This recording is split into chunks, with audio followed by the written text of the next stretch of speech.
Evropi i sveta, opet veterima i može biti hvala pritom na sve posetioci. Evo, kompletno nedelje godine u subotu sa dečijom predstavom i koncertom. Tako da svakako drugo ili treće večer na različitim mestima, što u biblioteci grada, što na tehničkom fontana, što na tamo.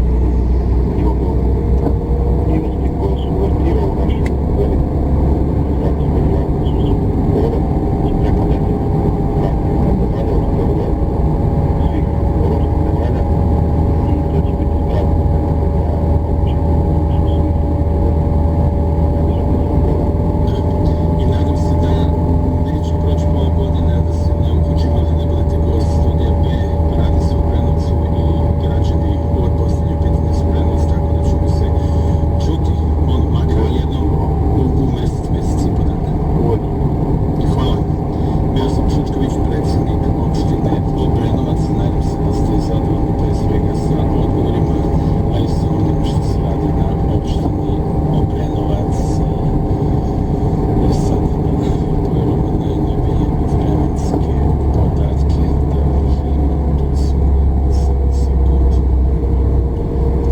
20 je bila temperatura u prethodnom satu, da li je isto 20 ili ne? Saznaćemo za par sekundi. Beograd 20 isto. Relativna vlažnost vazduha 88%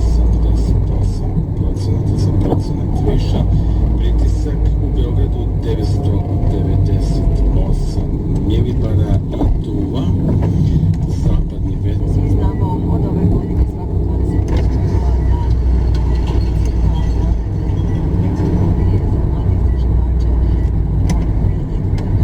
svoj naučni rad na tragu interesovanja samog organualnog principa. Pratit ćemo i nadalje obeležavati ovih dana i jedno vrlo specifično sećanje na jednog vrlo posebnog čoveka. Hvala i vam i Radio Beograd.